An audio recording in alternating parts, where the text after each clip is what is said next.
I've lived a lot more of life now and been educated in the school of life. I know that sounds really cheesy. Feel it rushing through you from your head to toe. Oh. He's back with an incredible new album and we couldn't be happier. Yeah, it's only our favourite redhead, Ed Sheeran.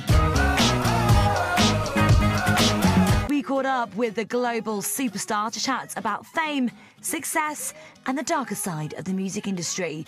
But first we talked about his awesome new music. Sing was a song that I did with Pharrell Williams, and it was a very random studio session where he was forcing me to try new things and really pushing me outside my comfort zone, and we just ended up with that song. And I think he knew how special it was, and I needed a lot of convincing, and you know, I'm glad he convinced me.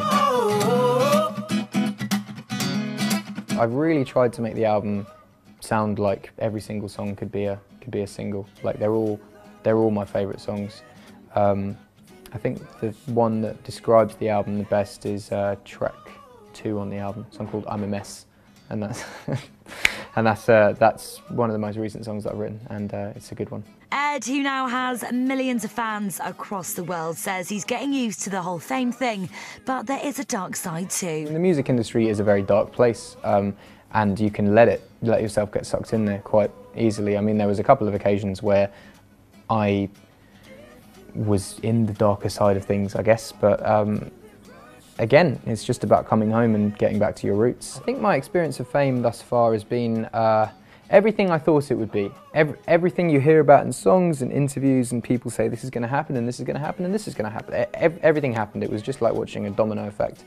And most of it was positive. And of course we had to ask him about Taylor Swift. I think Taylor as a musician, as a person and as an entity is one of the biggest exports from the United States of America. So to have her seal of approval, enough to take me on tour for 6 months, was you know, instrumental to me breaking the States. I'd been over to the States a lot, I'd had a bit of success there, but just having that stamp of approval took me from a theatre artist to an arena artist, and took me from a one hit to a household name. If someone has aims, dreams and aspirations to become a superstar, she'd be the best example of it, of how to keep it together. Oh, what a lovely compliment. Ed's latest album, X, is out on the 23rd of July.